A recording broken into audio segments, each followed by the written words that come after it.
শুভ জন্মাষ্টমীর উপলক্ষে সবাইকে জানাই অনেক অনেক ভালোবাসা ও শুভেচ্ছা। তো আমাদের বাড়ি আজকের গোপাল পুজো, মানে গোপালের স্নান করানো হচ্ছে। বাড়ির সবাই মানে তার মা দিচ্ছে, আর পাপা, দাদার ছেলে আর বৌদি ভাই তিনজন মিলে গোপালকে স্নান করাচ্ছে।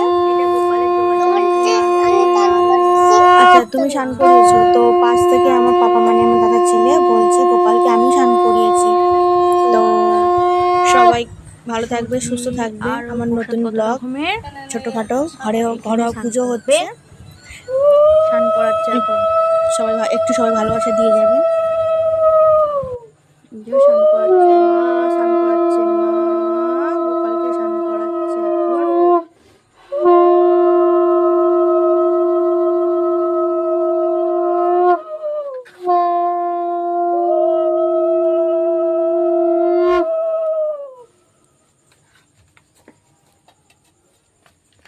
হরে কৃষ্ণ হরে কৃষ্ণ কৃষ্ণ কৃষ্ণ হরে হরে, হরে রাম হরে রাম, রাম রাম হরে হরে, হরে কৃষ্ণ হরে কৃষ্ণ কৃষ্ণ কৃষ্ণ হরে হরে।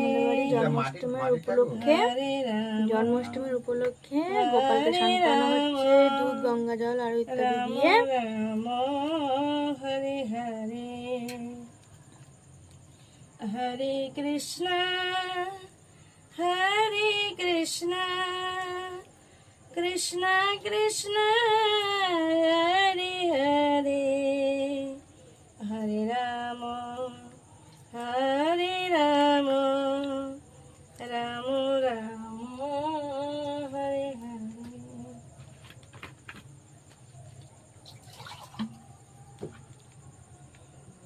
আমার জল ঢালবে না? তুই এখন জল ঢালি না, আমাকে দিলে তাই ঢাললি না তো কিচ্ছু বলে না, চুপচাপ আছিস। আমার ধরো ধরো দুধ গঙ্গা জল আগে ঢালুক, দুধ গঙ্গা জলটা দাও আগে, ঢালুক নাকি জল ঢালবে? এই যে আমাদের বাড়ির গোপাল এখন জল ঢালছে গোপালের মাথায়। বাবা তুমি জল ঢালছো?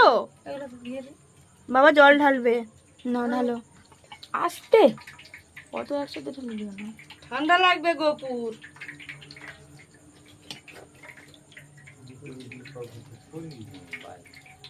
না না, রাধা কৃষ্ণ চান হবে আমার।